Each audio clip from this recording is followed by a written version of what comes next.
A continuación, mundos paralelos.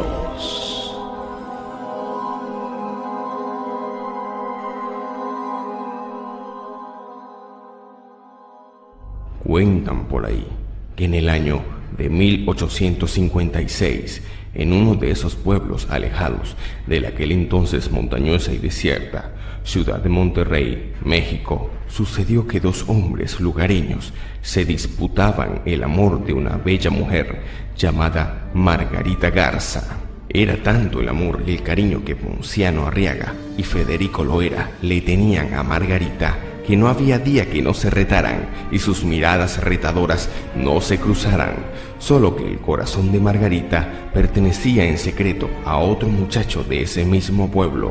Su nombre era Lorenzo Antonio Sánchez y era un extraordinario jinete que montaba con gran facilidad los caballos de su rancho, La Cruceta, localizada al kilómetro 7 por la carretera Reynosa. Y precisamente, cuentan los bisnietos de los que fueron testigos, fue en ese rancho donde se protagonizó una de las más macabras historias, de la cual aún no se tiene una explicación lógica y científica de lo que en realidad sucedió en ese lugar.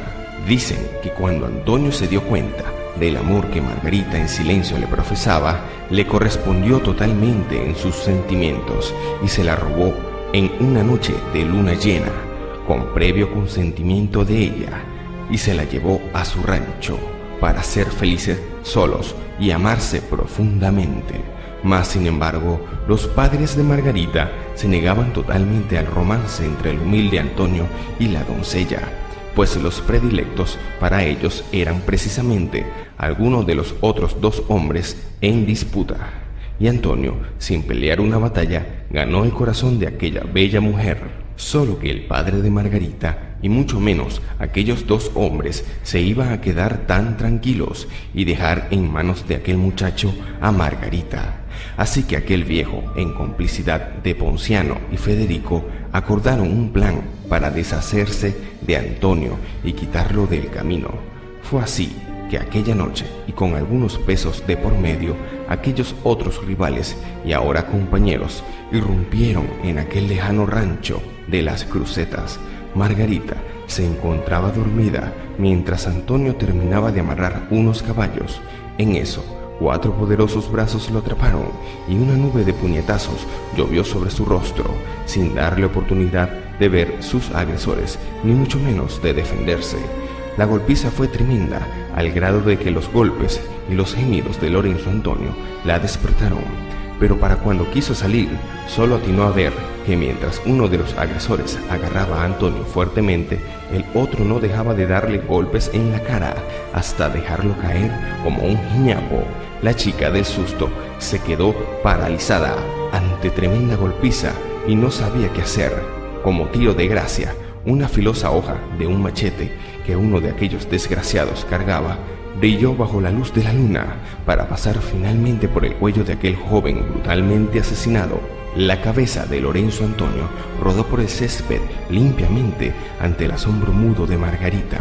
Ahí fue cuando de su garganta dejó escapar un grito de horror e impotencia. Aquellos cobardes, al descubrirla, la tomaron y se la llevaron, no sin antes echar un vistazo al cuerpo decapitado de Antonio, y esbozando una cínica sonrisa, en complicidad se retiraron de aquel lugar, sin darse cuenta estos que la cabeza del muchacho, con la leve luz de la luna, alcanzó a distinguir los rostros de sus asesinos. La noticia del asesinato se dio a conocer a nivel regional, mas nunca se supo de los asesinos, y así estos recibieron el dinero acordado del padre de Margarita, y ahora solo quedaría pendiente la disputa entre ellos sobre quién había de ser el merecedor de las caricias de aquella chica, quien por cierto, al paso de los días, se le vio marchita y seca. No pasó más de una semana, cuando en una noche se oyó y se le vio galopar cerca de aquel pueblo un caballo negro, pero la sorpresa es que los que vieron no daban crédito cuando vieron que el hombre que lo jineteaba no tenía cabeza.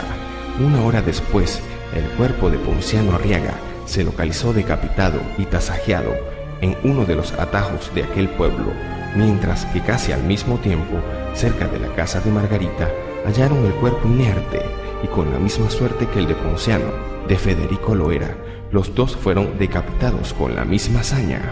Afuera de la casa de Margarita se encontraba un remolino de gente, entre curiosos algunos de la policía montada y una avalancha de reporteros, pues la puerta principal de madera de la casa fue quebrada y dentro apareció el cuerpo del padre de la doncella, aparentemente su cuerpo sin sangre ni huellas de violencia, pero sí su rostro reflejó que antes de morir tuvo la impresión más fuerte de su vida, hasta que le causó la muerte. Aquellos canallas pagaron cara sus malditas acciones y la osadía de invadir y mancillar un amor puro, pagando con la misma moneda la muerte, pero la gente extrañada se preguntaba, ¿quién los mató? ¿Tenían algo que ver con el asesinato del joven Lorenzo Antonio? ¿Dónde quedó Margarita? ¿Se la llevó el jinete? ¿Por qué desapareció? ¿Ella fue la causante de todo esto? ¿Está muerta?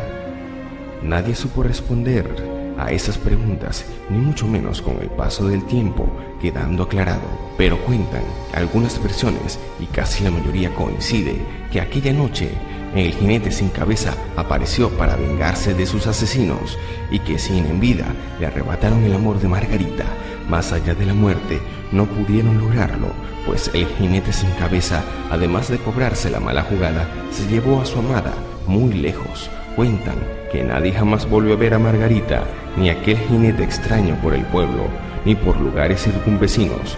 Dicen que se marchó al más allá, a todo galope, en brazos de su amado, para seguirse amando como jamás lo hicieron en vida.